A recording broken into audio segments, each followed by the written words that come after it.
It is Christmas Eve, and there are, of course, people out doing their last minute shopping, like I was today, which is why we're starting a little bit late. And I just feel like, my mood right now is just that typical cliche, like from How the Grinch Stole Christmas, which is that I feel like we need to rediscover what Christmas is all about. So we're going to be talking about that, as well as just some housekeeping on what's going on here at LCI, some pop culture stuff, and of course, a libertarian tradition, Festivus airing of grievances. All that and more is what is in store for you live here in the LCI Green Room.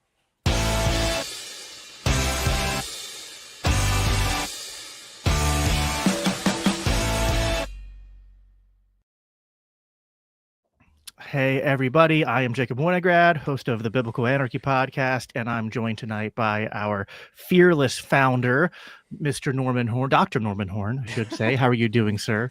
I'm awesome. I would like to say my first grievance is that I'm fresh out of eggnog, and I've switched to wine. So it's Oh, about as good as it gets, I guess. yes, That is yes. my mistake. That I is did that not is a prepare. that is a very good good grievance. Yeah, I am completely out of Jack Daniels, which is my go-to drink in the house. So I kind of like hinted. I think every year people ask me, "What do you want for Christmas?" And I go, "I don't know." And then I get to I think every year it's like I finish the bottle of Jack Daniels I got the year before, and I go, "Hey, I just ran out of Jack Daniels, so Christmas There you present go. idea." There you go. Why not?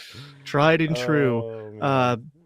but yeah, we're here live in the green. This will probably be not probably. It'll definitely be the last green room before Christmas. I think then we're going to do at least one more before the end of the year. But we have just a complete hobbled together mixture of different things that we're going to talk about tonight. And I'm real excited, of course, I want to just remind people about our end of the year fundraiser here at LCI, where dollar to dollar is matched up to, I think it's $15,000. And Yep. last I checked, We we're are. not doing too shabby, We're Norm. not. Yeah, we're doing great. We've had a lot of great success. So many people have been giving. It's wonderful. We're at about 60 something percent, and so thank you all if you've given already. If you haven't, please consider joining up. If you give over $120 in one go, we'll put you on the insiders list for a year. Or if you'd prefer to space that out, just even a monthly giving commitment of $10 a month gets you on our insiders list.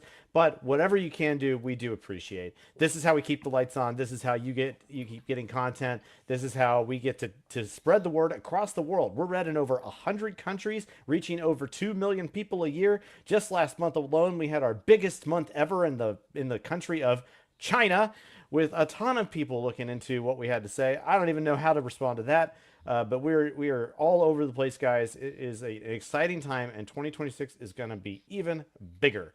We're going to challenge our people to go the extra mile yet again and do even more. This is going to be an amazing, amazing next year. I'm excited, guys. Get excited.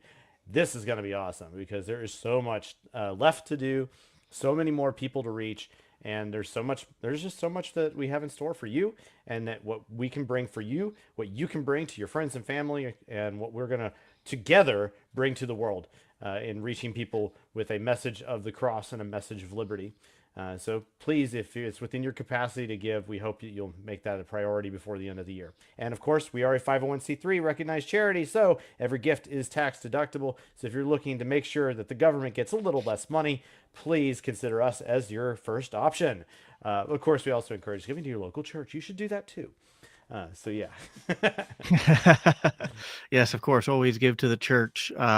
And LCI can be second on your list, or it's like I remember whenever I have Scott Horton on the show, he always says he'll be like, please donate to the Libertarian Institute, which is the most important project on the internet, and then please donate to antiwar.com was the second most important. And I was like, okay, fine, I'll grant you that, but can LCI be? We'll just Can we be the can we be number three third? for Yeah, you? I mean, yeah. come He on, goes, come on. yeah, he goes Come on, absolutely, Scott. yeah. LCI number 3. So I understand. Scott's my man. I've known Scott for many, many a year, back when we were all living in Austin together. It was great. Yeah, I've had the pleasure of hanging out with Scott at Libertarian. Listen, whatever you want to say about the Libertarian Party and whether or not it can be a viable vehicle to affecting political change, whether you think politics is an effective vehicle towards affecting change for the cause of liberty, uh, just going to like some state conventions or a national convention just for like hanging out with fellow libertarians It's is fun. it's fun. Come to Just come. I mean, so We're planning to be at Freedom Fest next year too, so come and see us there. That'll be a blast. I mean, this is the 250. The 2026 will be the 250th anniversary of the Declaration of Independence and the Wealth of Nations. So, kind of a big deal. Kind of a big deal. So that it will be a Freedom Fest is going to be off the chain. It's going to be as the kids say. So I hear. It's a it's going to be a maybe good time. maybe like when the kids were my dad, but Yeah, yeah, yeah, yeah. Okay, boomers. yeah. I did tell people we don't. So like, listen, the rule of the green room is that if not every green room do we get the chance to read all the comments, just because every conversation is different. But this one, I am going to make a effort to read all of your comments because it is our last live stream before Christmas. Although, Well, shame on we're just you gonna have some fun. for your Mary Miffin, Muffin? Chris. Okay, Muffins. Muffins. muffins. That's it. Yes, Muffins. that we're going to keep it Muffins. PG here tonight, folks. Muffins. PG. I like muffins Um, too. So yes. Uh, Amity, by the way, Amity said hi, Zach. Amity was our guest last night on the regular Monday night green oh, room, and we had a lovely. conversation about Catholic anarchy, and that was a whole lot of fun.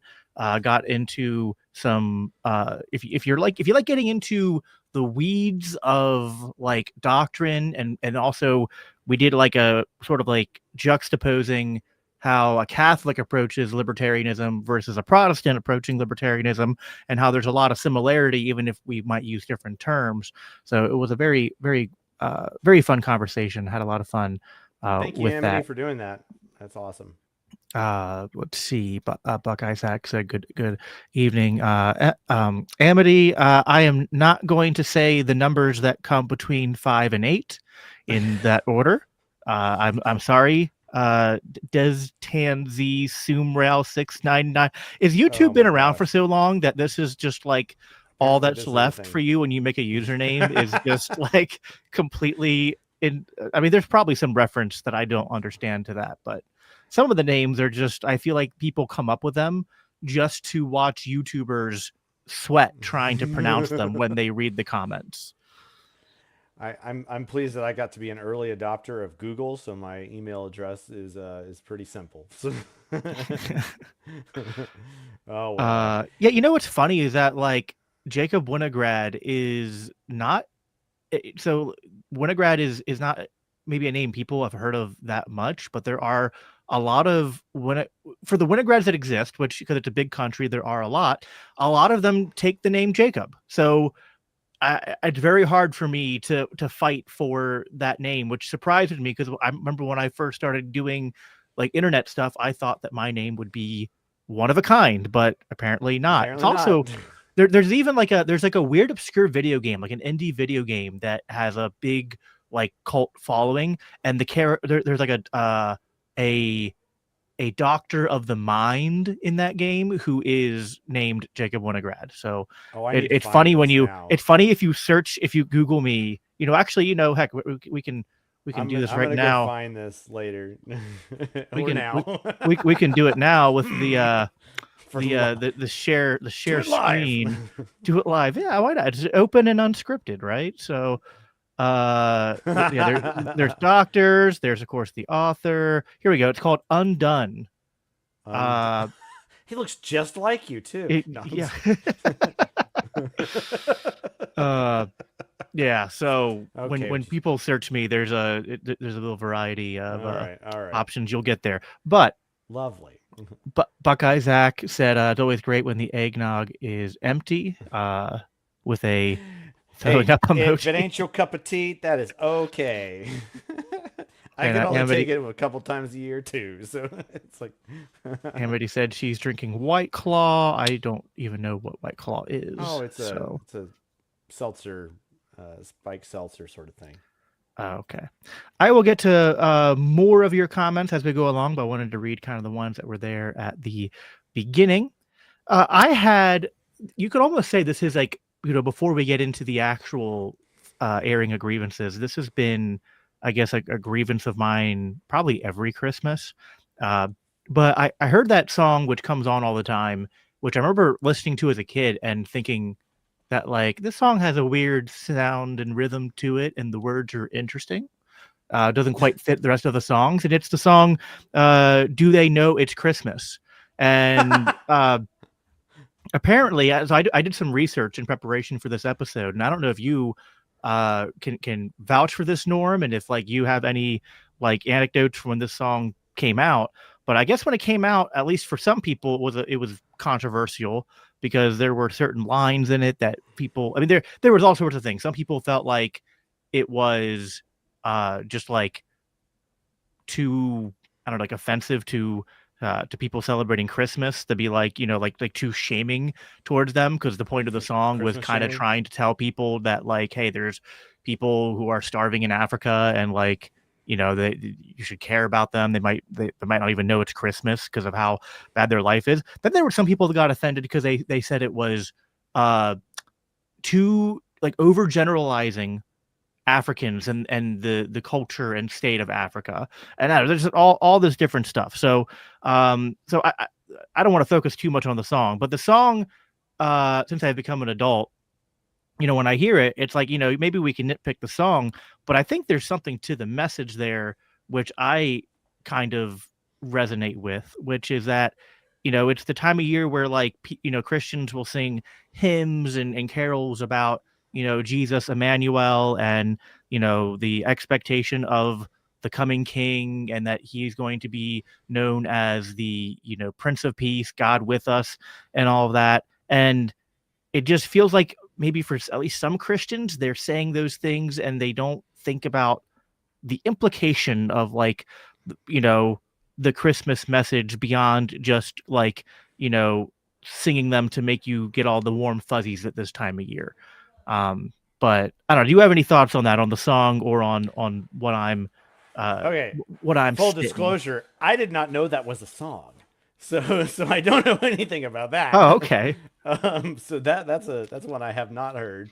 I it's funny because I was thinking about, to a certain extent, Green Room is, like we say, it's unscripted and we don't really talk about what we're doing beforehand. But I had some ideas, like I was going to throw out, like, hey, well, let's, kind of year in review or Christmas favorites or things like that. And one of them was like favorite and least favorite Christmas song. And the first, like, I was thinking when you were about to go at a song, it was like, oh, he's going to talk about Last Christmas, the song, the song Last Christmas, which is the worst Christmas song that exists. Thanks, Wham.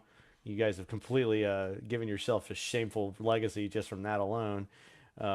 But nonetheless, I don't know that song, but I will say, I love the the Christmas season for how we bring out certain hymns, and I think that the older I get, the more meaningful they become to me.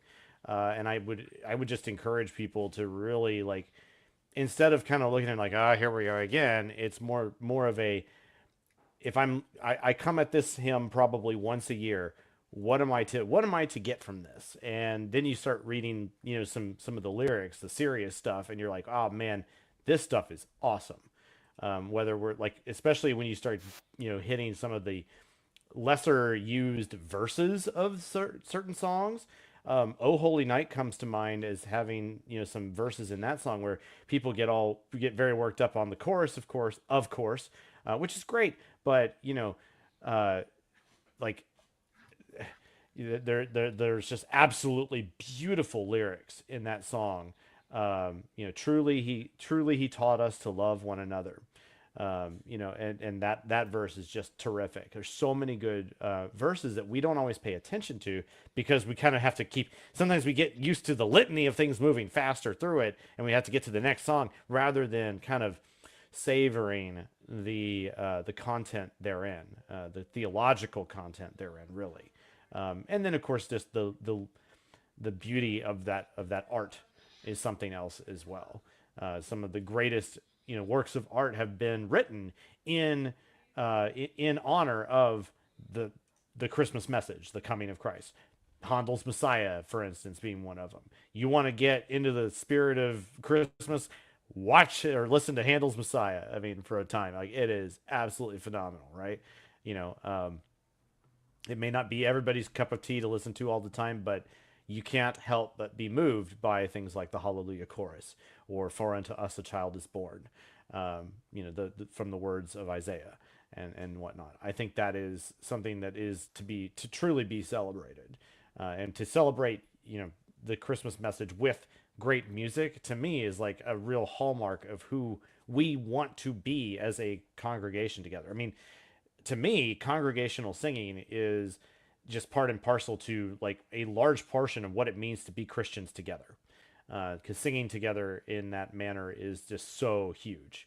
Um, yeah, Amity says she used to sing Handel's Messiah with the Richmond Symphony Orchestra and Choir every year. Goodness gracious, lady, that's impressive. I used to sing it as well. I have not performed the whole of Messiah in quite a while, but I've done it at least 2 or 3 times with various choruses and whatnot. Truly a wonderful thing. If you have the ability to do it, you should do it.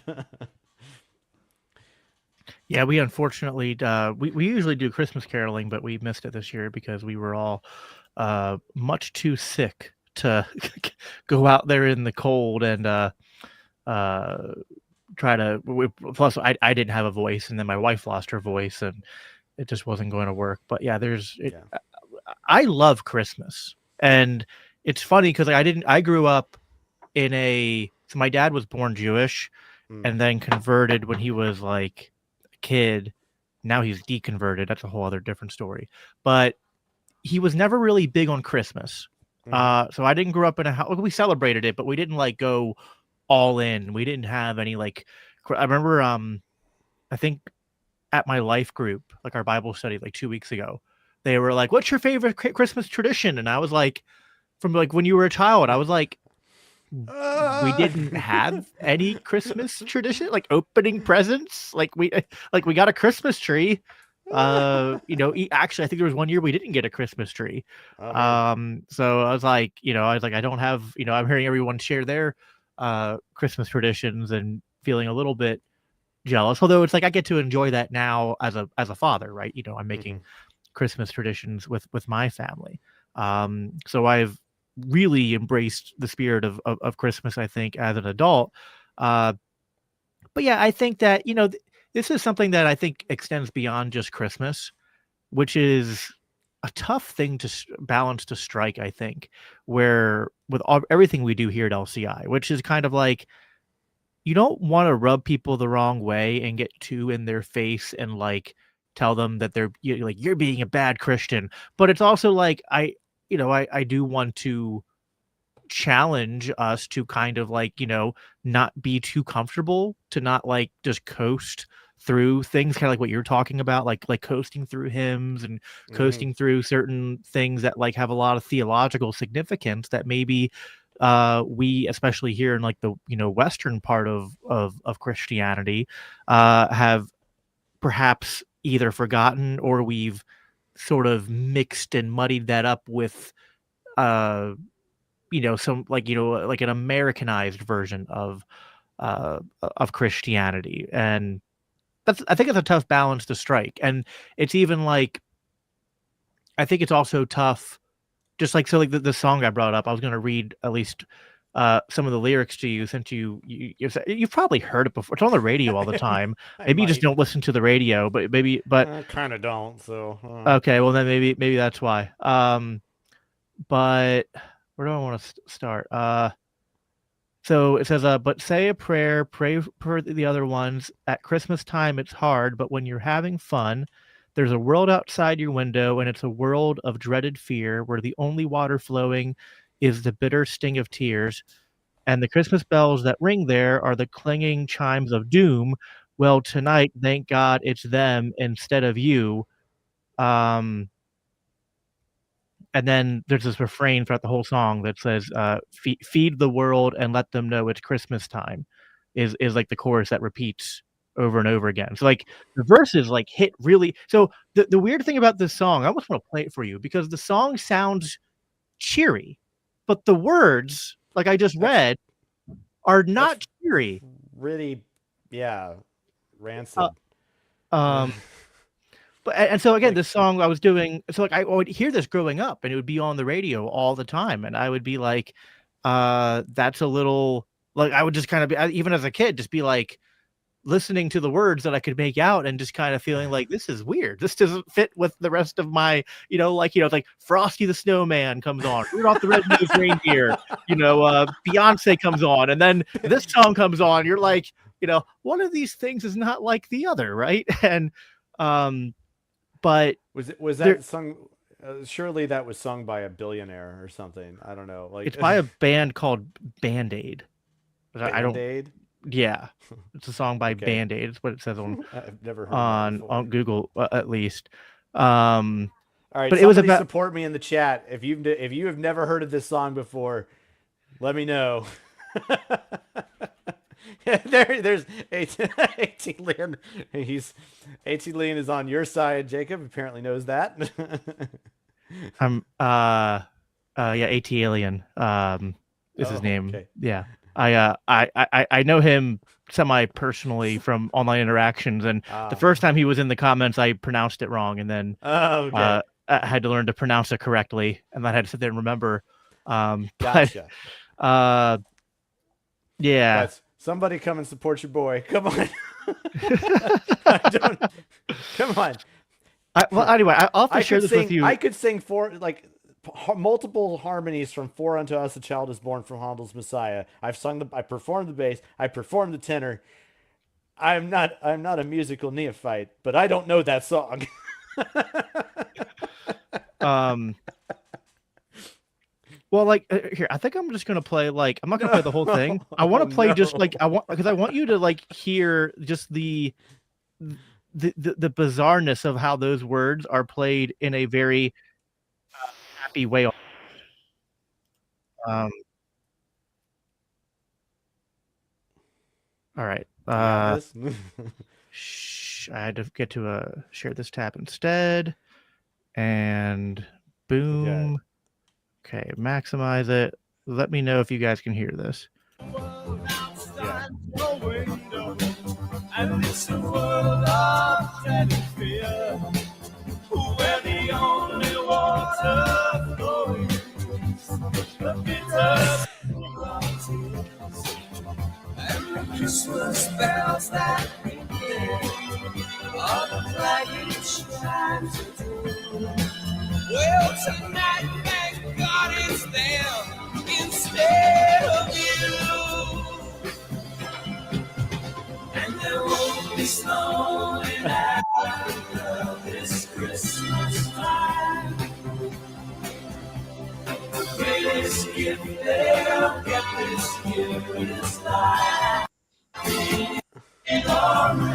To the Lord, to the Anyway, so you get the idea. Wow. It's kind of Wow. giving a Christmas sound. And yet, if you listen to the words and you're reading them, you're just like, now again, the song we don't have to focus on. I just thought, it was like for me it was a jumping off point, but you never heard it, so then Yeah, it became a clumsy so jumping off point. I kind Yeah. of blew that up. Sorry. You pulled. It's like I wanted to go do like a Olympic like gymnastic flip, and then as I went to do it, you pulled the mat out from under me. I just completely face planted. I'm hoping AT Alien that I didn't play it long enough, I think, to get a copyright strike. Plus, it might even be Skipped public around. domain now. That's Yeah. like surely that's called fair use. So Yeah, that too, right? Yeah. But so there's something. Listen, we could criticize. I think there's all sorts of ways that you could like criticize the song and how it's produced and whatnot.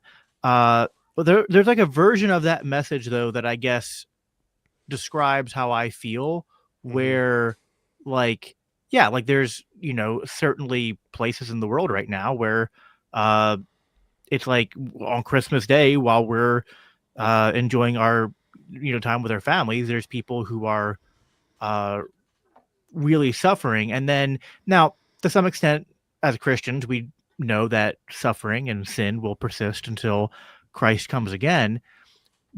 But is there does it hit differently when it's like, oh, and some of the suffering that's going on is being caused by our government, which is filled with people who also claim to be Christian? That's when I think it starts to get a little bit more like, for me, it's hard. It's not just like, oh well, put my hands up in the air and like, well, I can't stop all the suffering in the world, right? I can't uh, have unlimited. You can't just wake up every morning and drink deeply of all the all the tragedy in the world.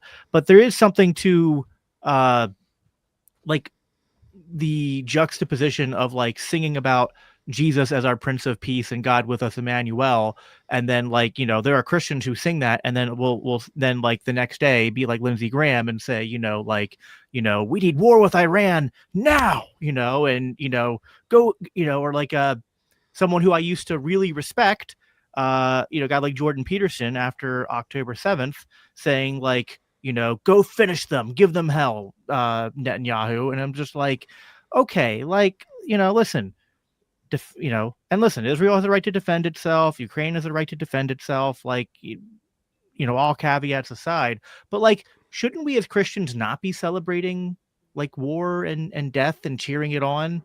So again, that tension really strikes me at this time of year. Yeah. I guess is what the point I'm trying to get at. Yeah, I mean, I get it. Like, but that's every day of the year too.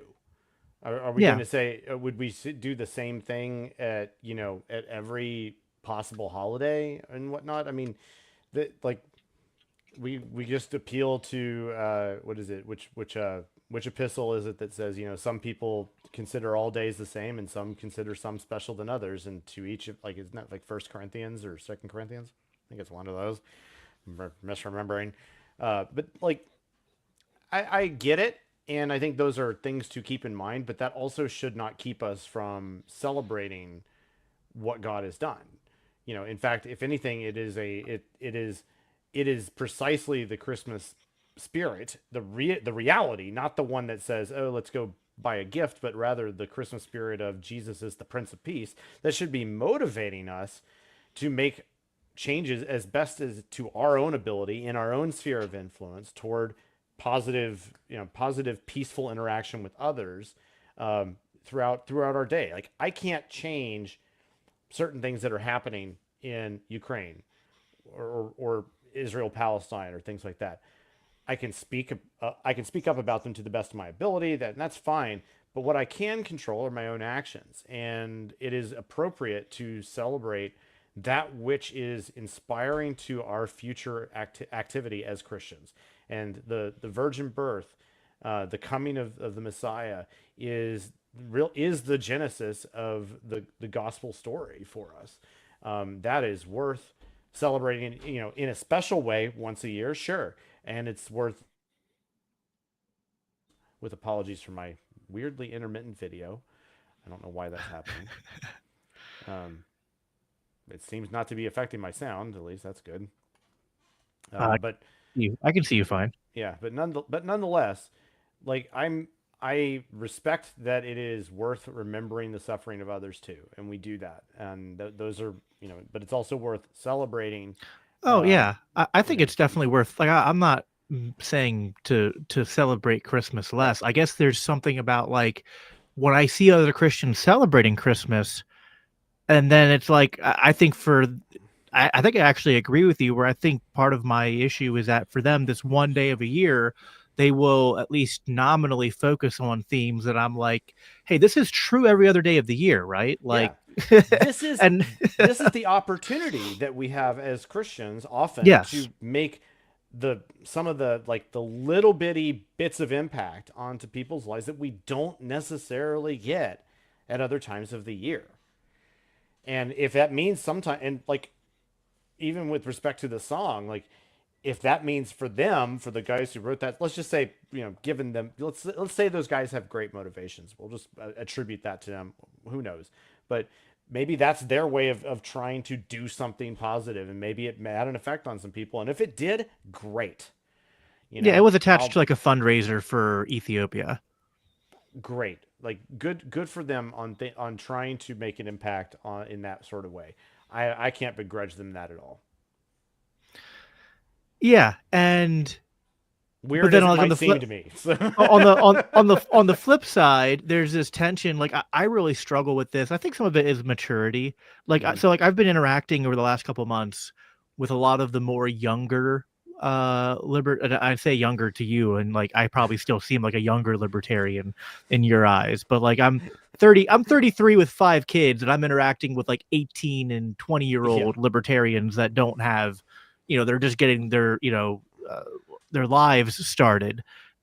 If you And were born after the first Ron Paul campaign, you are a young libertarian. I'm sorry. well, I was born well before Yeah, I know, no, no, no. Okay, no, sorry. If you mean the first, like the 1988 campaign, yes, I was born after that. But most people don't remember that one. Um, Even though he was still great back then. If you go back and watch those clips, uh, Actually, you want to see something pretty awesome? I can't say Merry Christmas like that. Hey, this belongs to you now or something. But check this out.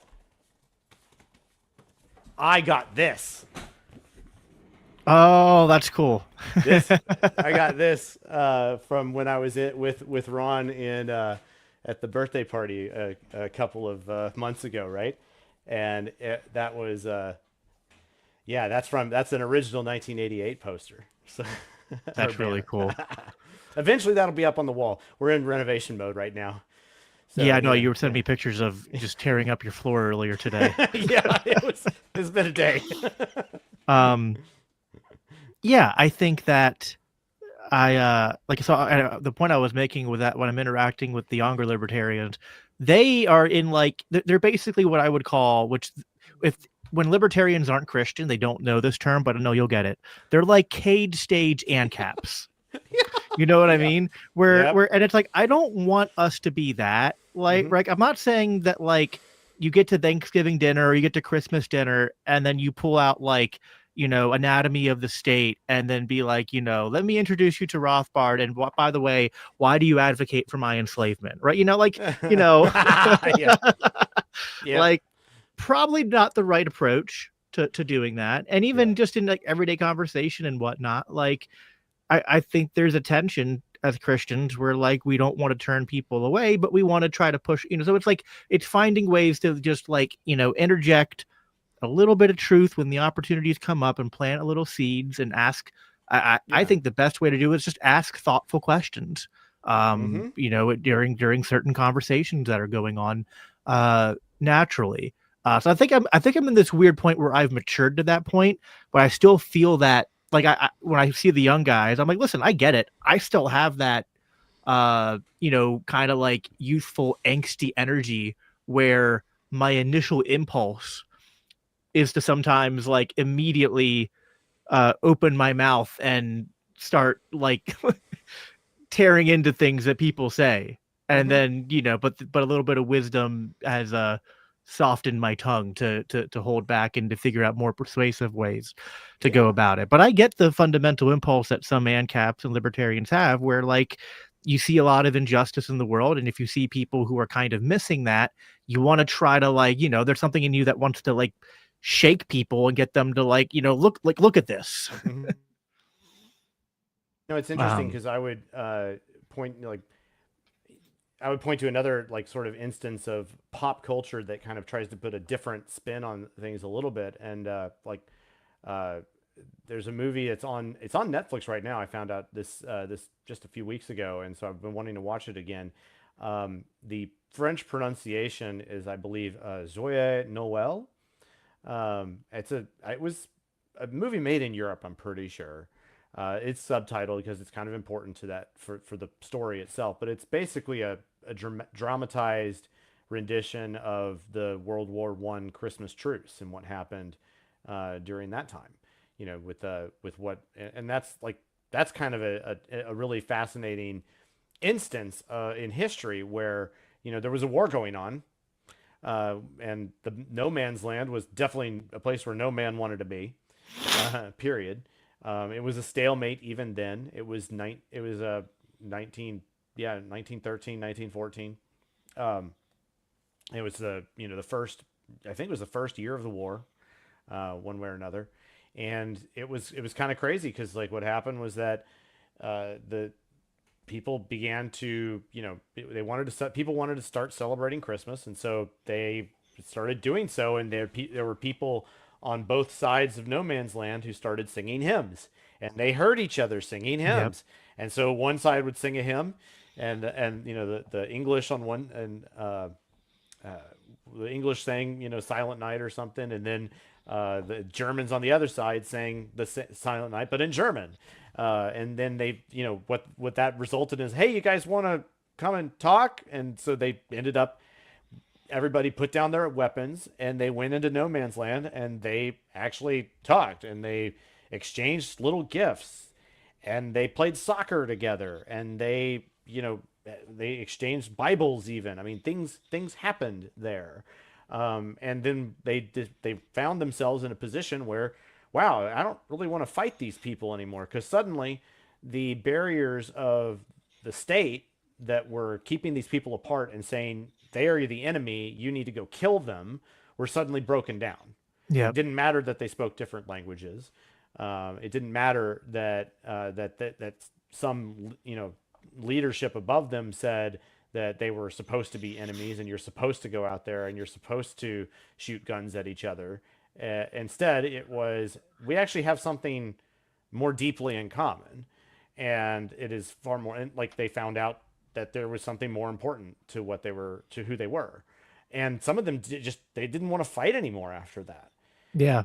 And And then then the going forward, the commanding generals had to like forbid them from like celebrating Christmas that way yeah, going forward because it was like a real problem. And it's like that story is like so what simultaneously, an irony there, yeah, you know. right. It's so simultaneously inspiring and then like sad because it's just Mm-hmm. like like you wish that it could have like gone a step further to be like, oh wow, like why are we fighting each other? Like we're Christians. Like shouldn't our common identity in Christ be more important than like you know, like especially in World War One, it's not like Yeah,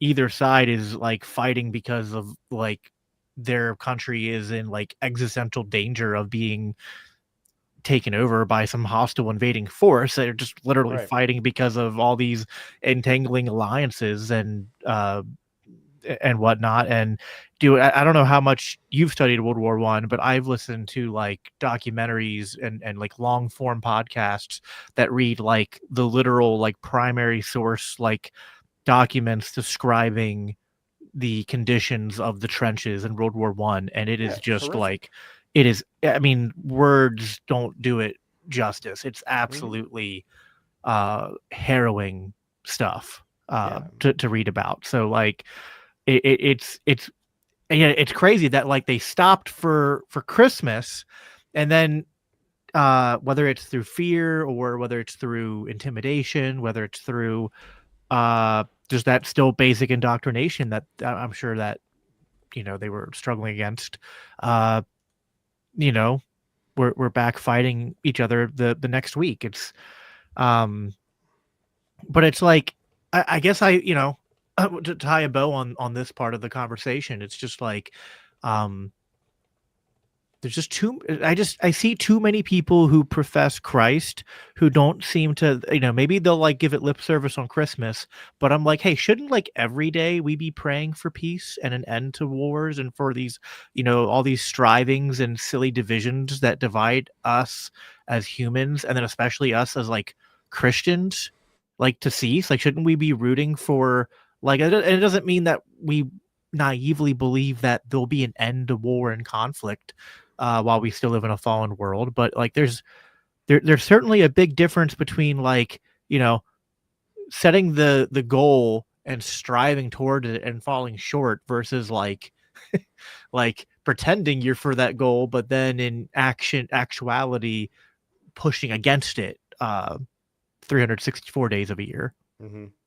Yeah, I mean, heartily agree with such. I think that these are the types of things that are worth really exploring and talking about and remembering during these seasons, precisely for these reasons. Like we are prone to forget as humans, and this is why, for instance, that it's important that you go and participate in your local church every week, as you know, as best as you humanly can. And it's why you should be participating in communion together, and remember our Lord's sacrifice and his death, burial, and resurrection. Like Yeah. that's crucial to our identity as Christians. And when you are thoroughly ensconced in that on a regular basis, you cannot help but be transformed through that remembrance. Well, right. I mean, That's crucial. like I always want to be careful to not overstate things, to sort of say that like that sort of like the certain teachings that Christ and examples that Christ gave us, that like I guess there can be a problem of maybe like overgeneralizing their applicability to all situations, such as like turning the other cheek and loving your enemy. But at the same time, because like listen, like I'm not no offense to our fellow patriot here at LCI, Cody Cook, co-host at Libertarian Christians podcast, who is a pacifist, but I'm not a pacifist, and so it's like I think it's like, hey, I can love my enemy and embody the spirit of turn the other cheek, but also like stop him from hurting people. But there's something that seems to be kind of like the sort of like, oh well, we can't reason with this group of people because they're evil and they hate us. It's just like so like and you'll see dehumanizing sort of rhetoric being used again by Christians. I'm just like, listen, let's say you're right. Let's say they absolutely hate us and they just hate us because we're Christian. It's like the Bible says that God loved us first while we hated him and we were enemies of God. Yeah. So now, does that mean, okay, therefore do nothing in the face of aggression? No, but like there has to be that element of like, if you're going to claim Christ, then you have to be like, well, like I have to figure out how to deal with this situation in a way that ends the conflict and the evil and that defends innocent life, but that doesn't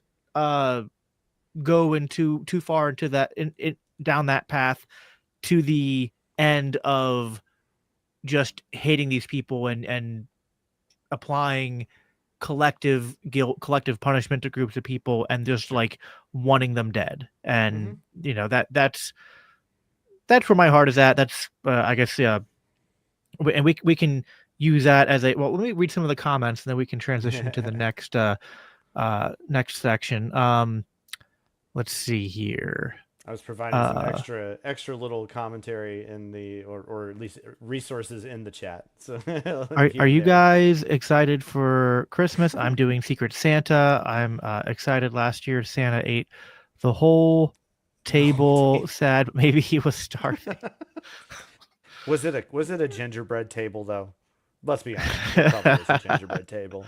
You ever see that joke? It's like a meme or cartoon. It's just like a gingerbread man sits in a gingerbread house and he ponders, is his house made of flesh or is he made of house? It's pretty good. Yeah. Pretty good. Yeah. I approve. Contrary to public opinion, China is one of the fastest growing Christian nations. It's hard to say. There's reports that there are more Christians in China than there are in the U.S., which may be true at this point. I don't know. Yeah, I don't know. Do you follow like Voice of the Martyrs at all? I am on their list, but I don't follow too strongly. Yeah. Yeah, I'm about that. I want to pay more attention to that stuff. We actually have people at our church that work with Voice of the Martyrs and a couple other groups, including like there's one. I don't want obviously can't use names, but there's like groups that like send people out like to like Muslim countries and whatnot to kind of like actually move there and live there and try to like obviously kind of covertly spread the gospel, because it's kind of hard to you have to kind of do it covertly in some of those places. Yep. So We should pray for our brothers and sisters there.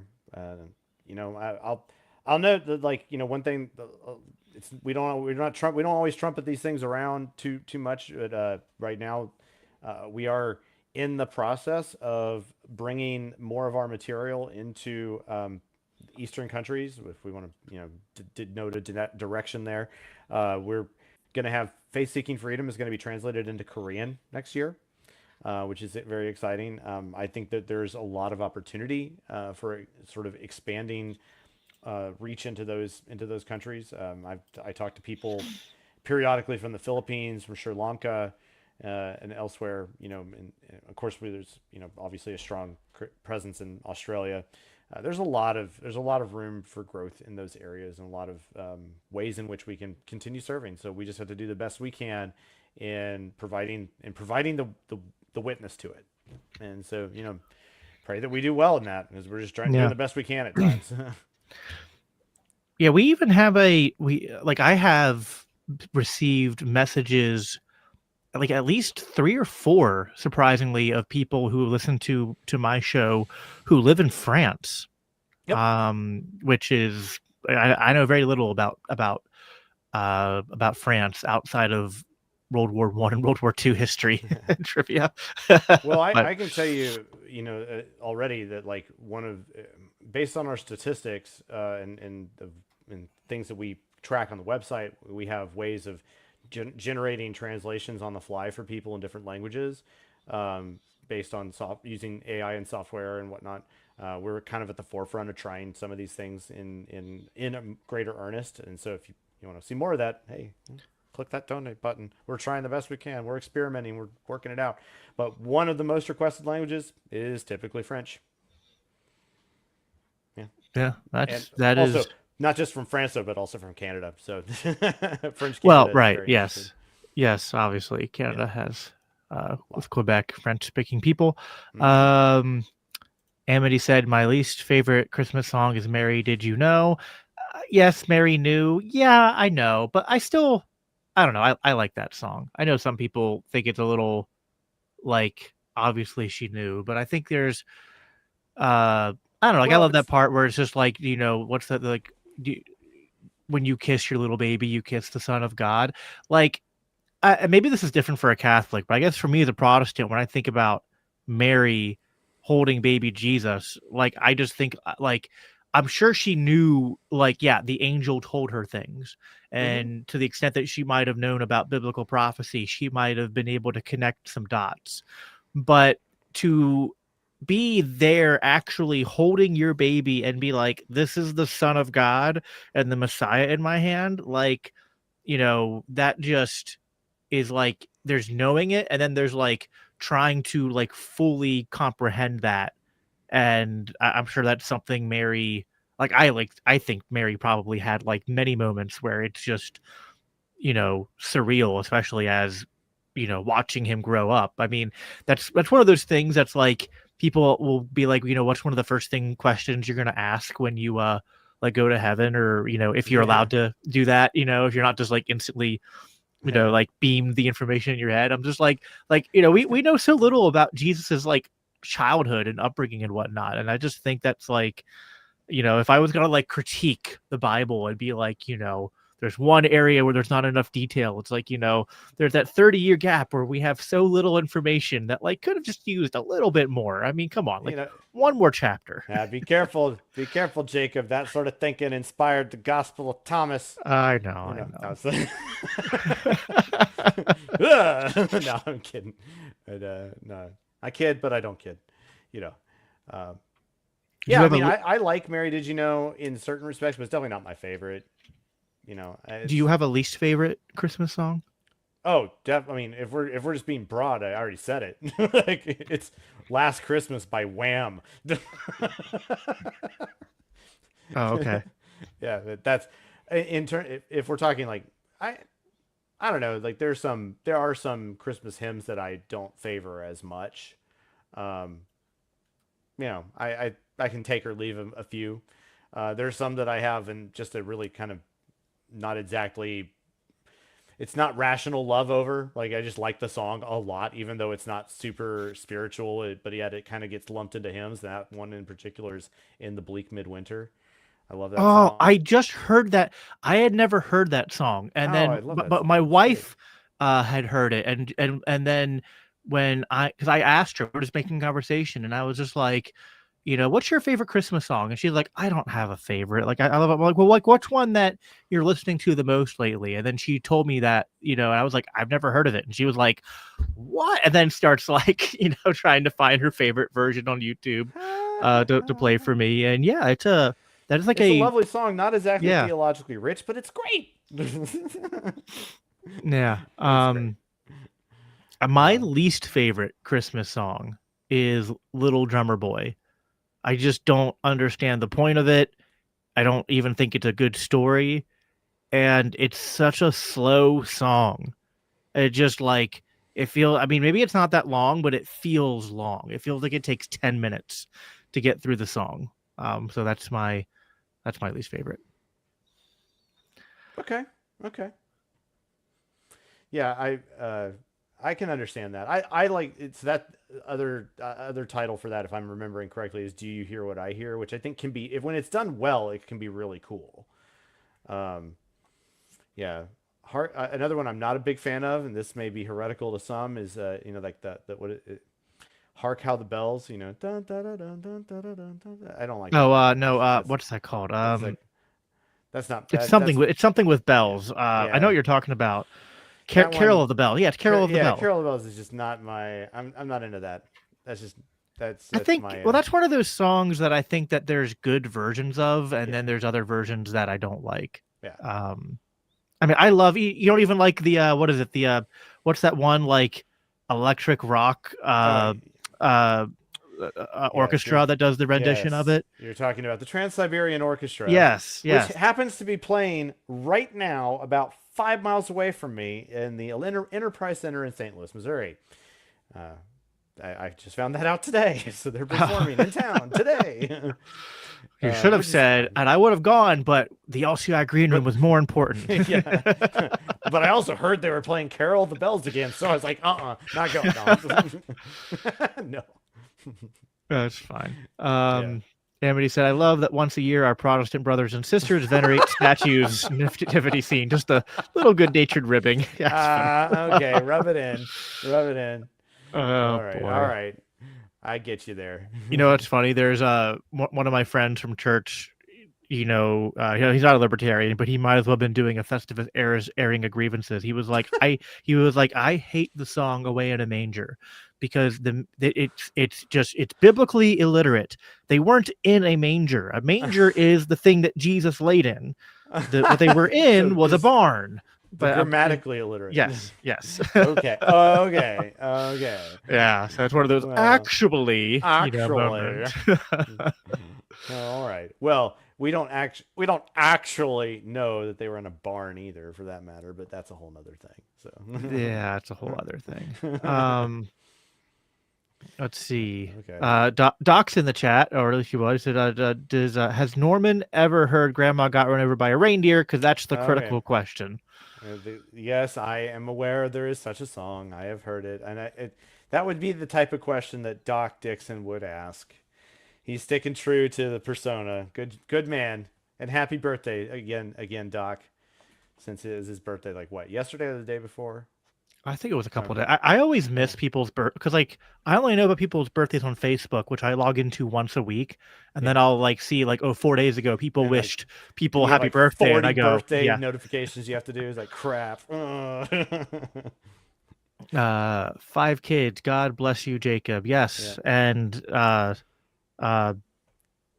if God decides to give us a 6th kid, he's going to give us a new car because there is no more capacity.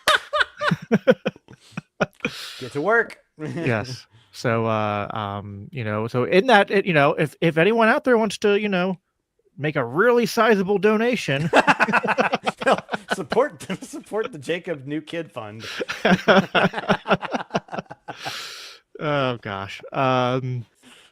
See, Ron Paul is the goat. Yeah, Ron Indeed. Paul is Indeed.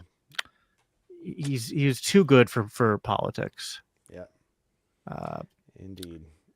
let's see. The president we all knew we needed, but or the president we needed but we didn't deserve. Whatever it is, I forget. Yeah, you're right. AT Alien says if a politician claims to be Christian but signs bombs, they aren't a Christian. They are a LARPer.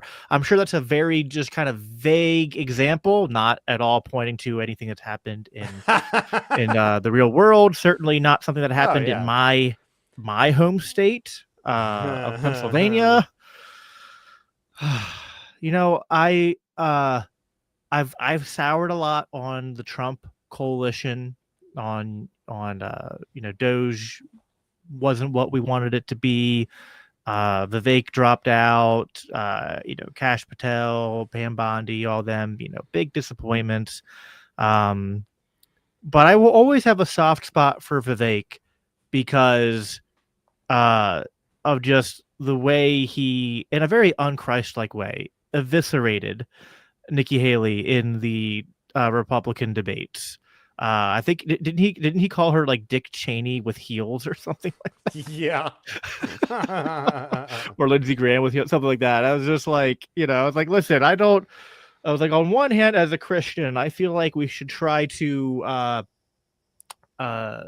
like I'm not going to be the one that gets up there and does the kind of smack talk, but when other people do it, I'd be lying if I said that I don't get at least a little bit of enjoyment from it. Hey, the most entertaining part of the Trump administration are the funny names. That's yeah, it's funny. You ever see that meme that's like libertarian ideas and then libertarian candidates, and it's like libertarian ideas are like like really good, like the Chad, and then the candidates are like, I don't know what they depict to it, but it's something like undesirable or weak. And I'm like, that's kind of true, I think, but it's also like, it's like every Republican ever, when they're running, pretends to be a libertarian, at least to some extent, and then gets in there and is a horrible, president or senator or whatever. So I was like, that's just a problem with politics in general, is dilution of ideas because of appealing to the lowest common denominator voter plus lobbyists and special interests and all that. Hey, this could be a good transition point. Okay. You thinking what I'm thinking? No. Did you intend for this? No. We didn't plan this, guys. But we I cannot stress to you guys how little this is planned. we what do we want to talk about? Well, we did say we wanted to possibly talk about one thing, and so we're gonna maybe experiment a little bit tonight and see if you guys like it, and so let us know. And there's a reason why I'm doing this off of talking about presidents, and we'll get to that. But we are considering doing some like a series of green room shows, and maybe it turns into its own podcast. I don't know, where we do kind of pop culture analysis or talk about like movies and shows and things that are in kind of the pop culture arena from a Christian libertarian perspective. And what that kind of means, and either analyzing economics or looking at the worldview, looking at it from more of a theological angle, maybe just looking at it from a libertarian or individualism angle or things like that. So talking about various things either in the past or things that are happening right now, favorites, best examples, worst examples, anything like that. One of those that has been kind of on our minds lately, and I think it's kind of, it kind of came on our radar all of a sudden. And we're, a lot of us in LCI have been kind of talking like, oh, this looks interesting. We got to watch this. And I actually did watch it. And that is a new show that just came out called Death by Lightning.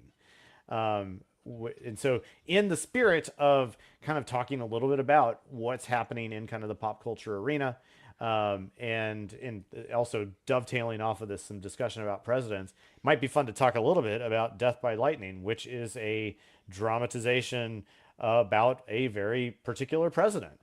from the 19th century, one James Garfield. And so I don't know. Like, I think I would like to. Should we do that? We want to talk about it now, or do we need to hit some other things before we get into that? We could Or talk about it now. I have had a chance to watch it, so this is okay. your rock to roll, whether it's Oh uphill or well. downhill or. Well, okay. Well, it's a. But I but mean, we but can. but, but I will react to it as much as I can just from what you're saying. Well, so first off, This I'd is like this to is kind this of. is like the beginning when I brought up a song that you hadn't heard Yeah, before. exactly, exactly. There you go. No, we kind of knew this was going to be the case, though. So first off, I'll just kind of note, hey, for the chat, at least, do you number one, do you like this idea? You want to talk about stuff like this, and we'll try to be at least relatively spoiler free, best we can. But is this the kind of thing that you would like to hear a little bit about, and in order to help get helpful judgments about perhaps what is it might be of interest for you in the future, or just like to talk about certain things? Like we're going to be probably next week. I think it's going to be on the 30th. In fact, we're going to have Jacob and me and Stephen Kent together to talk about Star Wars Andor, which is some of the most interesting political commentary that we've seen in a while in a science fiction show. Really fascinating. He's done some writing on the topic of politics and Star Wars and whatnot. Excited to have him on the show with us. So that'll be another little experiment going forward. But if you like this idea and you want to see more of it, let us know. Tell us in the chat whether you like that or not. And then secondly, are you aware about this show called Death by Lightning, which is about James Garfield and his assassin, Charles Guiteau? If you've ever heard of that before, you know what that means. Let us know. Or if you're like, who is James Garfield and why do I care? And does he like lasagna? That's another legitimate question, I suppose. And so, we'll let us know if that's in the chat what you kind of think, and I'll kind of get into a little bit of kind of what this is all about. So, what is kind of interesting to me about James Garfield, from a historical standpoint, James Garfield is the president who had the least amount of time in office. You kind of already know this going into the show. But James Garfield was only president for about 3.5 months or something about that much, because about 90 days about 90 days into his campaign, or into his tenure, his first term, he was shot, and he was shot by this man Charles Guiteau. And then he was developed an infection as a result of the interventions from the doctor. Very sadly, died of not because of the bullet, damaging internal organs, but about 30 or 40 days later, he died after basically developing infections from poor and sepsis, effectively, from poor techniques that were used by doctors. And it's even noted in that is particularly noted in the show. William Henry Harrison was only a month, wasn't he? You may be right. I may be incorrect on that history. So we'll say he's among the least. we'll just say in office. But so from like a historical standpoint, that's interesting on its own from just American history. But it's also notable that this man was he's actually, a very strong Christian. He was a member of the Disciples movement, or the Stone Campbell Restoration movement, which is actually the church tradition that I'm part of, the Churches of Christ. And it's interesting because it was known to have said that because he was actually, before he ever became a politician, he was actually first a minister. He was a preacher, and he became an elder in the church that he attended in Ohio. And he was quoted as having said that he gave up the highest office in the land, that being the eldership of his church, to become the president of the United States. Amity says she's former Church of Christ. Well, all right. Well, As we glad to have- discovered last night, Amity is like former Yeah. almost everything, though. She was Oh, born okay. Presbyterian, then went to a Methodist church, and then went to a Church of Christ church, and then became Catholic. Okay. And I told her, I was like, you basically just walked through every representation of Christian we have at LCI almost. You got there. You got there. No, that's fine. So, I mean, from my own personal point of view, I have an interest in this guy. I think he's very just kind of curious from history, curious from our own church history and so on. Even though my personal favorite guy in the Stone Campbell restorationist movement history. David Lipscomb was not a fan of James Garfield at all, and I can understand that. I mean, Lipscomb just despised all politicians. So hey, to each their own. I'm pretty much in the same camp, so I get that. Death by Lightning, though, as a show, is interesting in that it's trying to do a bunch of different things, in its depiction. In some sense, it's trying to tell two parts of a history. One, the rise to power of a man who didn't want it, because that's what it definitely tries to put forward, is that Garfield really did not intend to become president, but he ended up getting there. He did have a number of very good qualities about him. So you have to respect that. I believe it was Larry Reed who wrote an article about James Garfield, about how it was a guy who had tremendous potential that was cut tremendously short. And that's interesting on its own, I suppose, too, is that he was a guy who did have a lot of good instincts, and was not really perhaps he was assassinated before he could become corrupt, and so maybe that was just. So you're saying time. we should have 3-month term limits for president? Maybe. I mean, maybe that's the lesson. I don't know. That's too short, I suppose. Yeah. I mean, it's so simultaneously there's telling this story about Garfield, his rise to power, how he didn't want it, and everything that. This other story of this assassin, who basically was, we kind of progressively see him as initially you sort of feel like, okay, he's something, but we don't really he's not off his kilter yet, but he kind of progressively gets a little more crazy and just more off his rocker, if you will, to the point at which he's kind of simultaneously got an inferiority complex and a superiority complex. He's a narcissist, effectively. And it's very well reflected in the history in that respect. So yeah, it's a dramatization, but it's really interesting in how they portray it. It's not without its faults, though. I was kind of disappointed at how, a couple of things. I was disappointed at how little Garfield's faith really came into the picture. Never once did it mention that he was a minister, that he was yes, it showed him in church once, but it was for a particular function of basically get a close encounter with Guiteau, which I won't get into to not spoil it anymore. But it didn't really function much in the story to give us some sort of sense to this is what motivates him as a person, his faith. It tried in order to distinguish or put forward that he had he was highly motivated for improving race relations.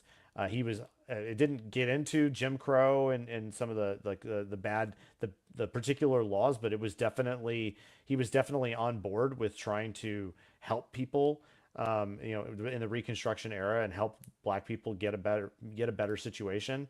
That was okay. I understand what you're trying to do in telling that part of the story. I get it. Okay. But it didn't go so far as to really describe where his motivations came on a faith basis, which I thought was a really unfortunate oversight, because it doesn't really tell us who he is, even though there's even a point in the show where his wife basically tells him, go show him who you are.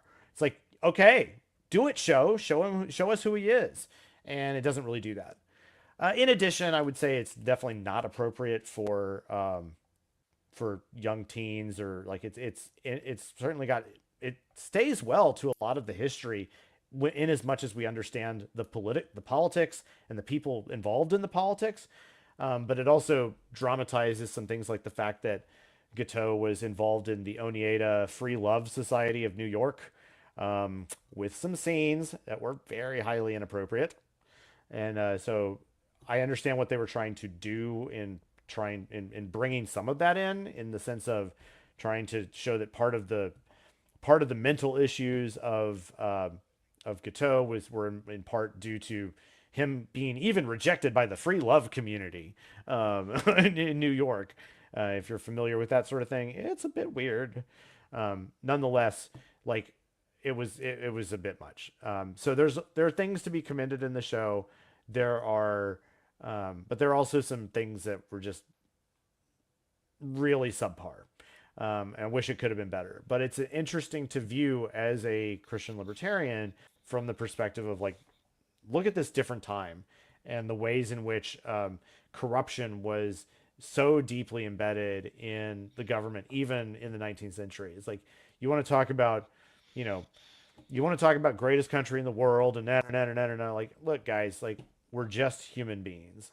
There is this thing that's called the Constitution, and we can be happy about the progress of Western civilization and the Declaration of Independence, and all of these things that we do want to herald as being, these are important, but they are limited in as much as like the state is still the state, and it is on full display in this type of show, and people are sinful in the 19th century as now, and it should be a good example to us as to like, it's a well told story. It's very well acted. You got, again, the production quality is great.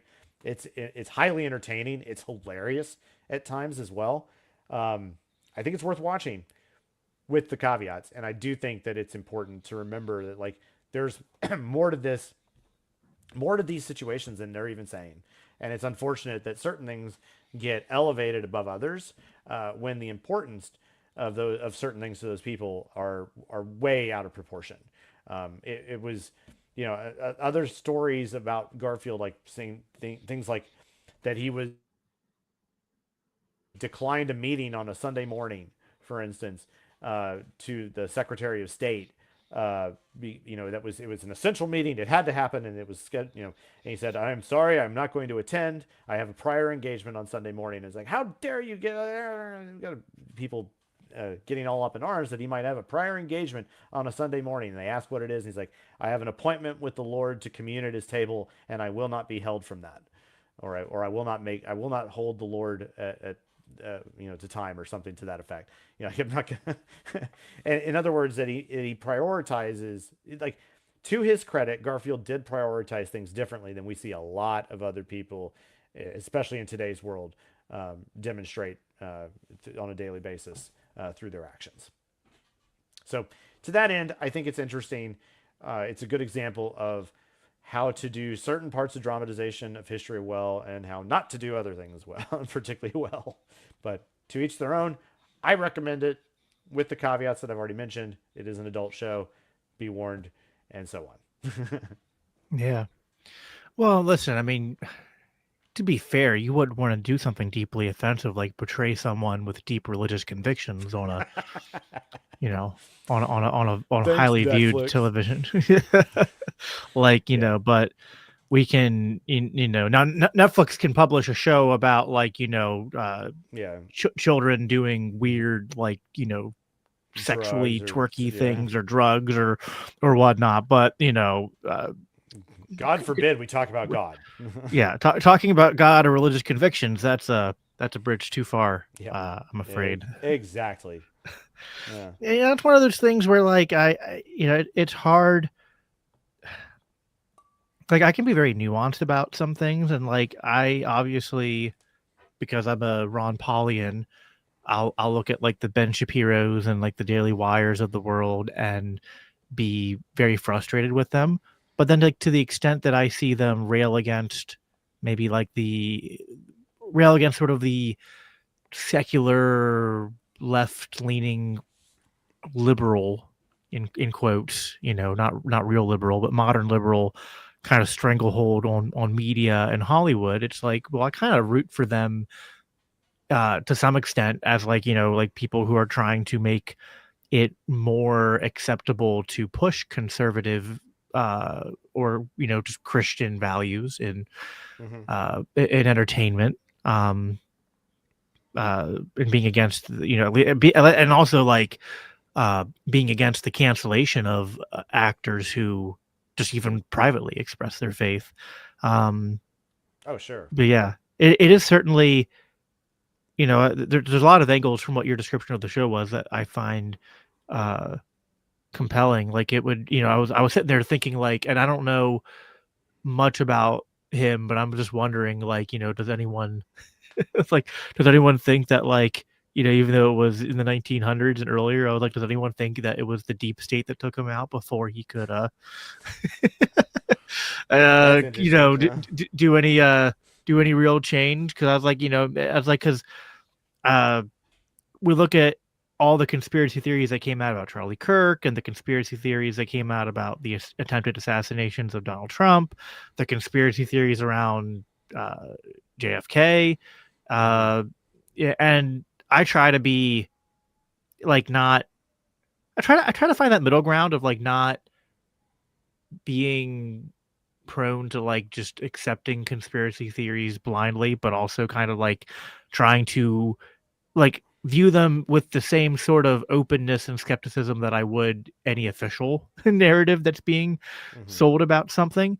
Uh, but even if like you don't believe conspiracy theories, it's like you could just believe that like there are things about these systems, even going back before kind of like the modern time we live in, that are prone to corruption and that are prone to like, one man trying to get in there and change it is sort of uh, at least doomed to fail one way or the other in actually achieving any kind of policy or political victories, right? Like Ron Paul had like kind of, I think, did a lot of good insofar as he kind of helped bring a lot of people, into the liberty movement and was a model for how to like stand your ground. But like politically, I don't know that Ron Paul really ever. I mean, what was his nickname? Like Mr. No. I mean, Dr. No. Dr. No. Yeah. He basically voted no on everything. I think Yeah. I think when I looked it up before, it was like the only bills he ever voted yes on that passed were literally like not widely reported instances of bills that were just basically about selling off federal property. It was like I was like, so like Ron Paul voted like yes when it was like, oh, you want to sell off federal property back to the private sector, like of course he's game for that. Yeah. But yeah, uh I think that is interesting though. Because it's sort of like what I think we it'll be the second time one of us brings up a Batman quote. It's that saying for I think from The Dark Knight where it's just like you either die a hero or you live long Or enough live to see long enough to yourself see yourself become the become villain. the villain, Yeah. right? And I don't know that directly applies to someone like Donald Trump, but again, that thing he's like, he when Donald Trump was at his best, like in 2016 and this last time, he was running like a poor man's Ron Paul Yeah. with a lot of his talking points. But then he gets in there and he's just like, well, I mean, I know I said I'd end these wars on day one, but like, what about oil? What about the terrorists? Yeah. Arr. You You know what? I know, just maybe we should just bomb some boats in the in the Gulf of narco Mexico. terrorist. If I hear the word narco terrorist one more time this year, would be too much. Well, 8 days left, buddy. Ugh. Well, you also have time before the end of the year to watch Death by Lightning. It is actually only like 4 episodes about, it's a limited series. It's like 4 1-hour episodes ish. One going for, the convention, the campaign, the time for, the first few months of office and then the end. And that covers it all. But again, yeah, I think it's really interesting, I hope it's compelling to some of you and you find it as enjoyable as I did, for a variety of reasons, with all the caveats therein. Yeah, I think there's obviously a lot of, and I want to find time to watch things like this. Yeah. It's sometimes, a lot of my watching TV shows time goes to watching things with my wife, and Yep. you give me a 30-second pitch to sell this to my wife, I guess is what I'm saying you have to do. I'll work on that. Yeah.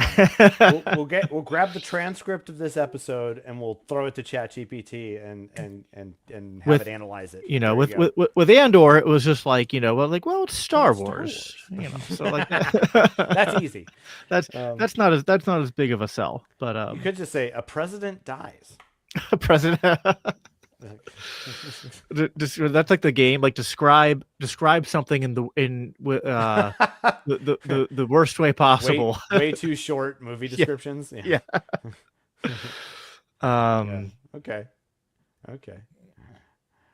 Well, I forgot the other thing I was going to say. It was like, because you were talking about how there was even corruption back then. I was like, are you telling me there's nothing new under the sun, Norman? Oh, well, one of the things that it's highlighted in there is what's called the patronage system, and just how corrupt that whole thing was. It's also worthy to note. It's like, it's kind of funny. Like it kind of goes in under the radar for the show, but if you listen, what they basically describe is that 3/4 of the federal budget basically came from the port of New York through tariffs.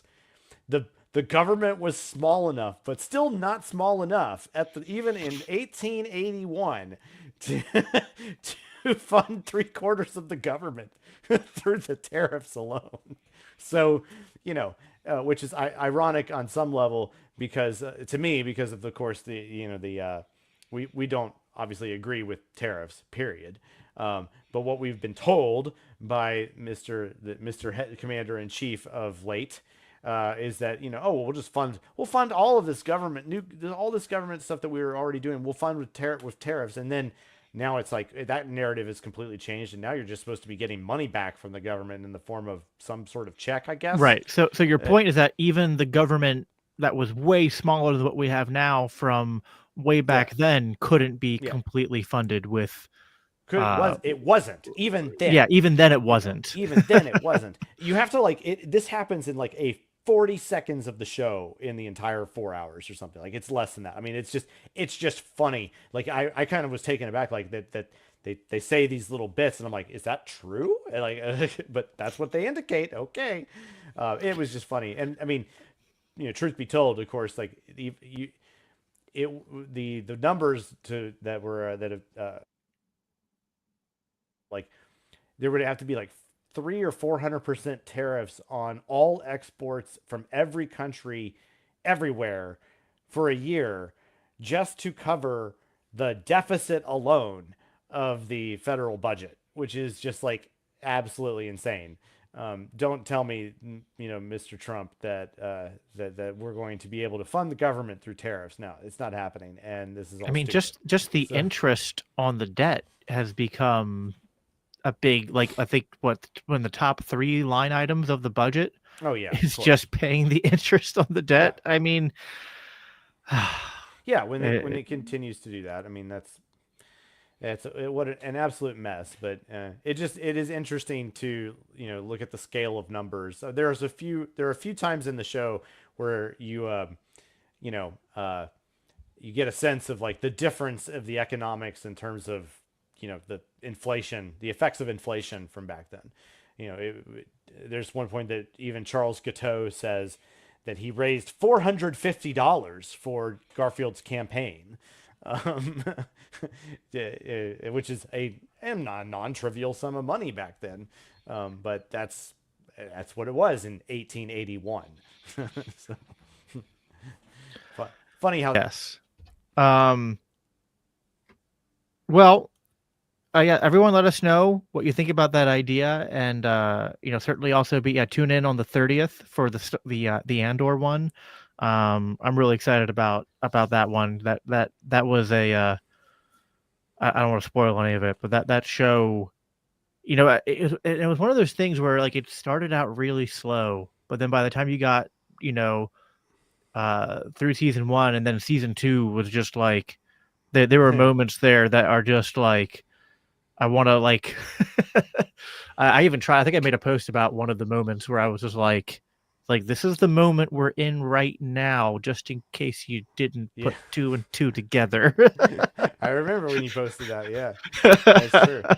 Well, and we have other plans too. We'd like to see, if this is of interest to y'all, we've thrown out some ideas of like, let's talk about the new show Pluribus. If you've seen this, which is a really interesting science fiction show, it's kind of like I like to call it the reverse zombie apocalypse, which is kind of hilarious on its own. Or talk about Severance, which is another show that has kind of captured a lot of popular fervor. Really, really interesting. Of course, we loved talking about Star Wars and Star Trek over here.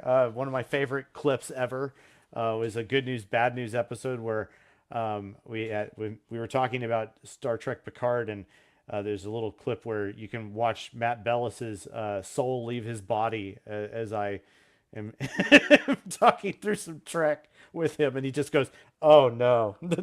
So I have to go watch that about every other month or so. I'm artificially pumping our YouTube views just for that. So it's great. It was funny. I was go back, be like, there's this one video from 3 years ago that's just It's like from getting a 3 lot of- years ago. Yeah. It's hilarious. It's hilarious. Oh my gosh. That was like I think the first time I had Scott on the show, we ended by going into a little like 5-minute tangent about Star Wars because it was the like because I knew he was a big Star Wars fan and I thought I'd like say it in passing, but of course foolishly one does not simply say something in passing about Star Wars to Scott Horton and expect he's not gonna pick that up and not happening. The man's a fan, he gets it. It's he's fun to talk to. My favorite meme is how much he would go off because Mark Hamill was going on all these posts and not expressing anti-Trump rhetoric from like a principled position, but like it's one of those things where I get so mad at like the left and liberals because like they'll modern liberals because when they would talk about Trump, I'd be like, no, stop. You're making him sound a lot better than he actually is. Yeah. Right. You'd be like he's this isolationist and wants to, just like he wants to stop us from helping Ukraine. Yeah, just like whoa. If only that were true. But Scott's response to that was to basically make this meme. It's just like him yelling, and he's just like, "You were Luke Skywalker. You were the chosen one." Right? Yeah. Oh boy. You were meant to stop it, not to stop the evil empire, not to support it.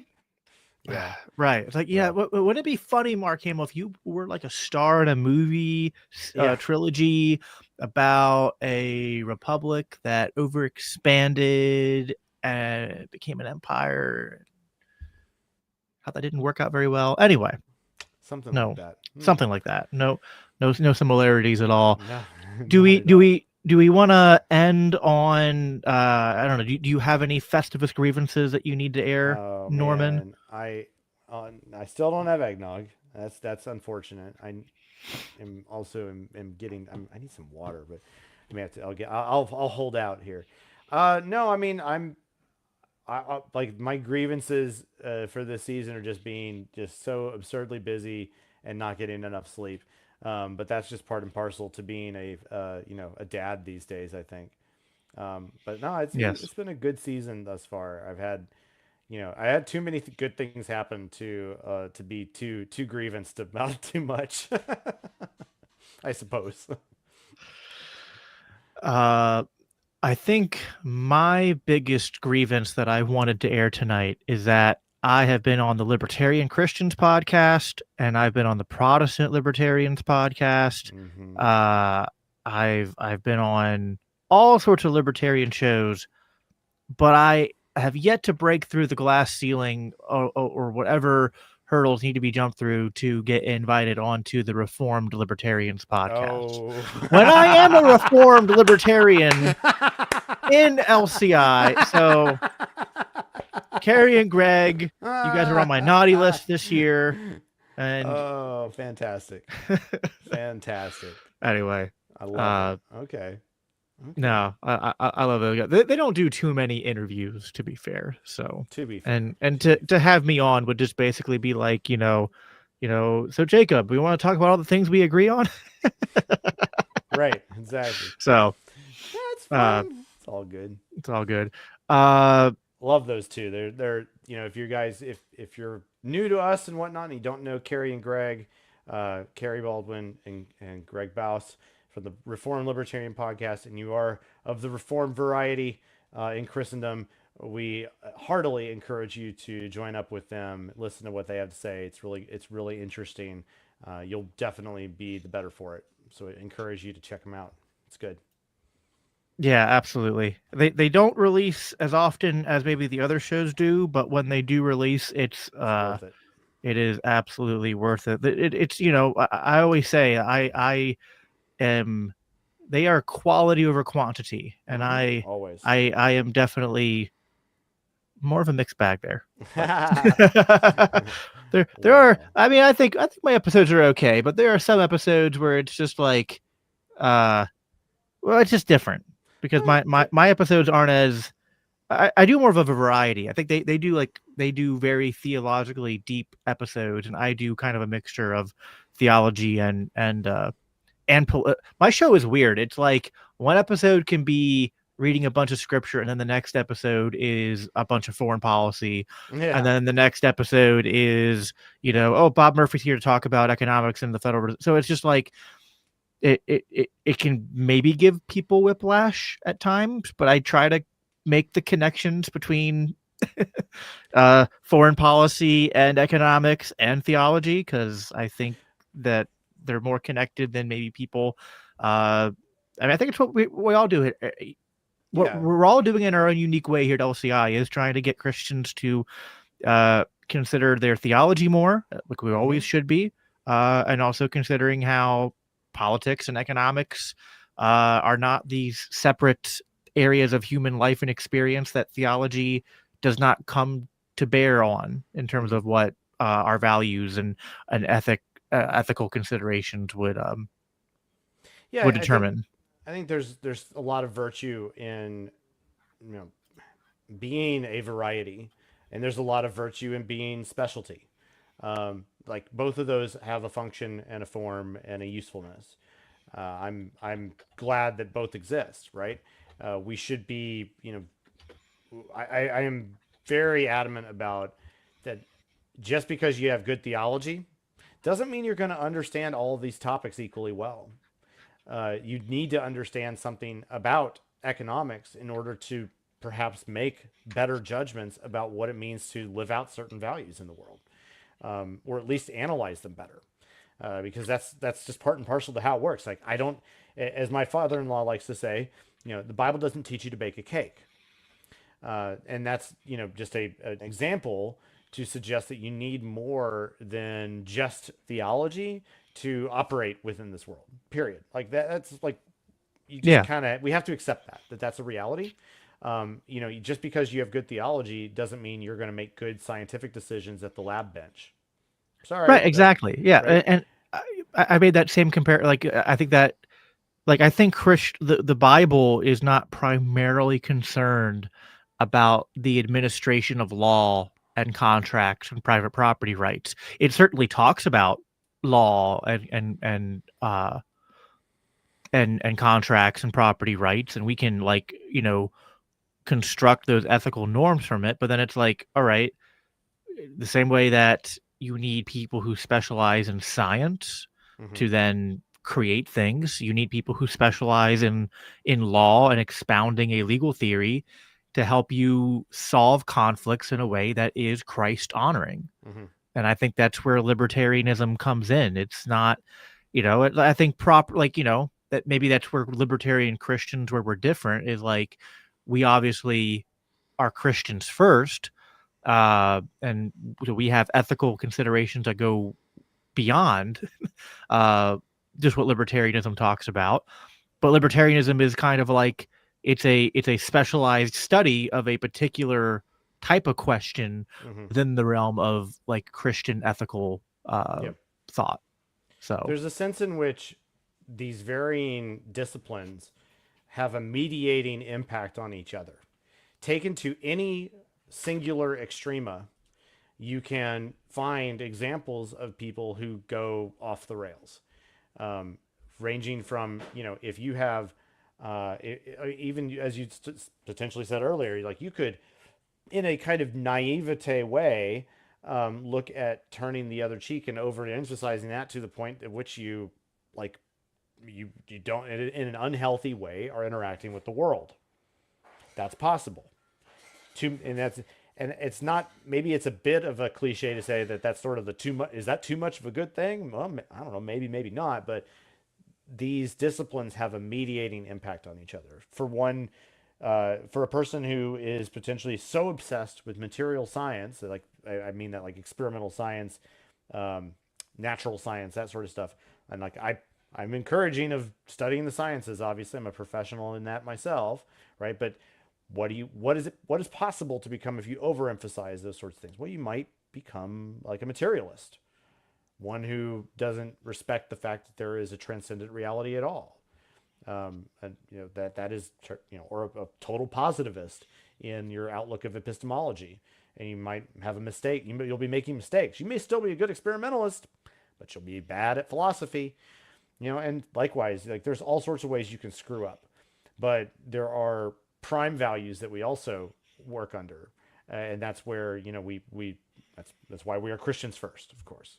Those are our prime values, and that maybe the prime reality is relational in this respect, and we prioritize that a relationship with God is what we are truly about, and the rest falls into place from there.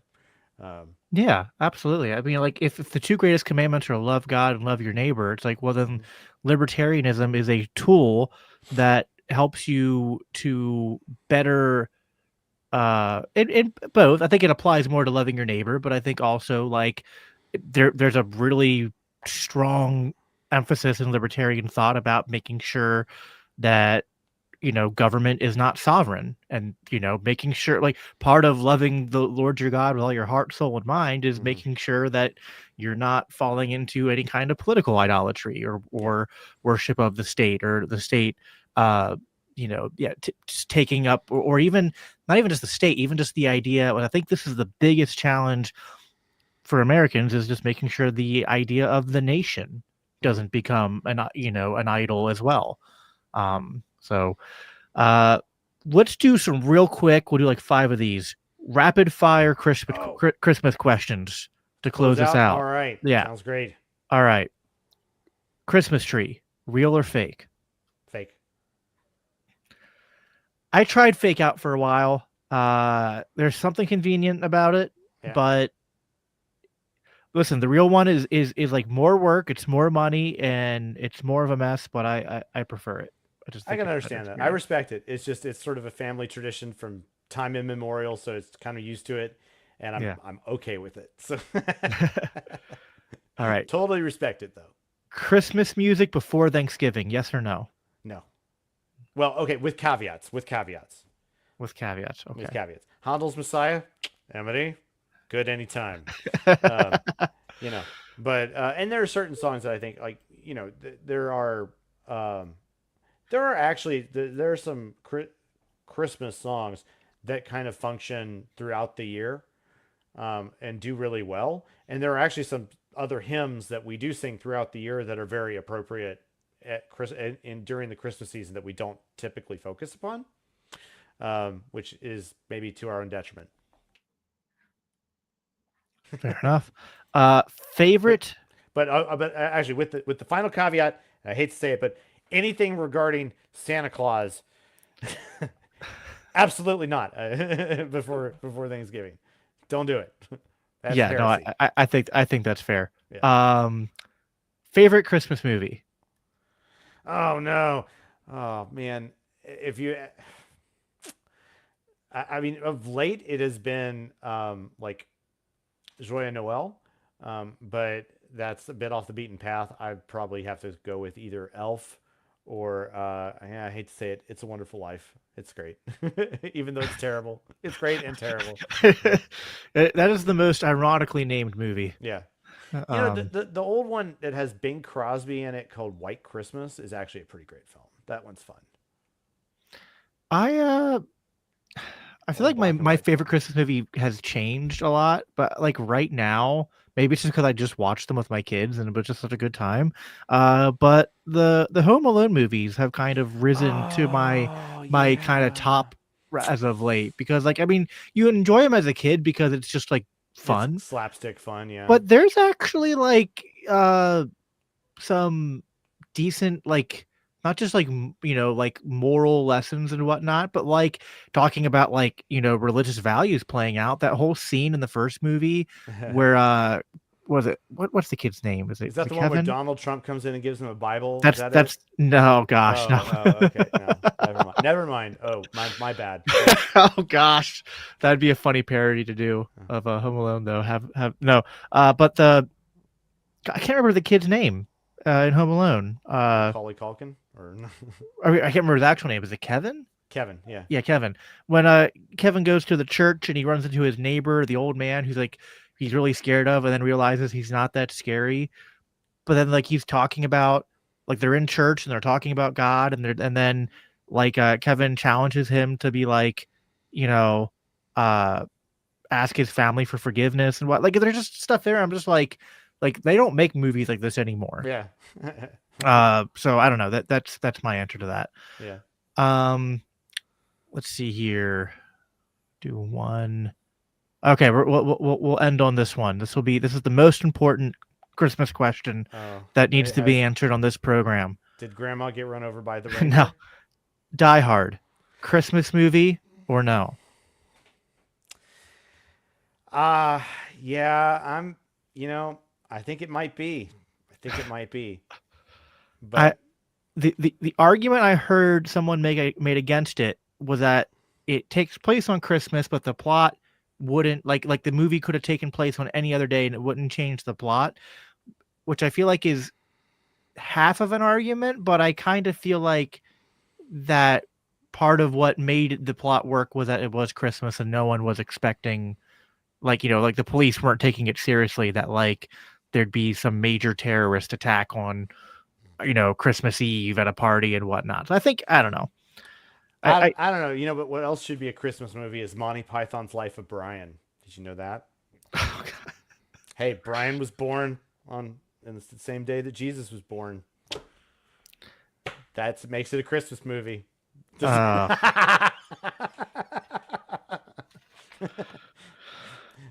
your hot take for today, guys. Life of Brian is a Christmas movie. I'll tell you what my old favorite Christmas movie, my old favorite Christmas movie, which is like it's one of those movies that's bad, but it's just so bad it's good, is Jingle All the Way with Arnold Schwarzenegger. Okay. I mean, like it is just an objectively not good movie, but it just works because it's just Arnold being Arnold. So it's just like peak 90s Arnold and Christmasified. That's fantastic. I'm not sure I've actually ever seen that all the way through, so that may have to be something I go find. That sounds like fun. I need peak Arnold. More peak Arnold in my life, please. Man, I mean, like just like I know everyone's into like the newer action movies, like there's like Taken with Liam Neeson and there's other ones I can't remember at the top of my head, but like I don't know, I just feel like the era of like the 80s and 90s where Arnold was just doing all the classic like action movies he was in, it's just like even the ones that like are his weakest ones are just like I don't know. I guess I'm just nostalgic. I remember watching those with my dad, and I just think they're also like they're like I guess they're kind of cheesy and campy, but like it works for that era and for Arnold. So unpretentious action movies that have real stakes and a soul to it and whatnot are great. Yeah. That's all good. All right. I'll where we go. We're after we're out off the air, but it's fine. Thank you everyone for tuning in again. Plug one more time as the bottom ticker says. libertarianchristians.com/donate. Help us get to our goal. Every dollar up to 15,000. We're over halfway through. Thank you guys so much Over for 60%. all your help and getting us this far. Help us get across that finish line. I'm really excited for what I feel like every year we you know we're having like this nice sustained growth, and we add one more thing to the mix. And last year we increased our book output. I know we're Yeah. looking to Doing that increase the book again. output again this next year. And This guy might publish a book on his own this year. It's I'm gonna be I'm cool. I'm working on it. I'm working on it. Um, I'll at least be next year the second edition of this one will have my name on it too. So that'll That's be right. a It's lot of coming. fun. That'll be that we put so much time into the second edition. Like Yeah. I mean, just a comical You amount always of think it's not going to be as much, and then you spend twice as much as you actually planned. like when you go back and read the old emails and messages about like the original timelines of what we thought we could get the book done in. Oh yeah, Like, no oh, problem. you No poor problem. naive soul. Yeah. but no, I'm super excited. I think we're doing a lot of good. I've noticed that LCI has, I think, grown into a nice role within the online liberty and Christian space, and even at like the events where like uh whether even for people who aren't Christian, like I get people who aren't Christian coming to me or LCI all the time or tagging us, and like they want to know what they're like even if they're not Christian, they're like, hey, what would a Christian libertarian say about this position, right? Or is this a con? And so uh, I think that's good. I hope that we're a useful voice in the movement, in the political discourse, in the the global discourse, Mhm. basically at this point, which is wild to think about. So thank you everyone for all your support and helping us to get there. And like I can't think of, I mean, I love being a father, and I love providing for my children and my wife, and that's my primary service to God. And I'm just so blessed to be able to then also part-time be able to work for an organization that allows me to both proclaim the gospel to people and also connect that to the message of liberty and human flourishing. So I think it's really unique what we have going on here. It's a fun thing, man, and there's so much more to do, like we said earlier, and we encourage all you to join us. Once again, please consider before the end of the year here joining our Insiders program, which if you just join it at a sustaining donation of just $10 a month, that puts you on our list for some special little perks, including monthly messages and calls, and special early access to ebooks and other books that we publish, and like just kind of some extra access, if you will, to things that we're doing and on board with. And it's a great way just to really help us plan ahead for things that are coming coming down the pipes. It doesn't this stuff doesn't happen on its own. It's very difficult to run an immediate, like essentially a media organization like this with basically everybody being on part-time. We're trying really hard over the next year to try and build out the potentiality for real full-time work. We'd really like to see that happen, and if we can do that with your help, please let that be in your prayerful consideration. Thank you for taking that abundant mentality and realizing that we're all in this together, and that what we're trying to do here is hopefully amplifying your voice into the world, to as a voice of proclaiming the gospel and the proclaiming the message of liberty as well. So thank you for your support, for being here and just hanging out with us, for being part of our comments, and just doing what you can to spread the word and joining us in the effort. So thank you. Yeah, well said. Thank you everyone for tuning in. This is our last message before Christmas. So everyone, make sure you have a Merry Christmas. Merry Christmas. Tune in for our live stream, please, on the 30th, where we'll be talking about Star Wars and Andor again. But Super fun. if we miss you, or even if we talk to you then, make sure you also have a Happy New Year. Excited for what lies ahead. As always, conclude by saying, live at peace and live for Christ. Take care.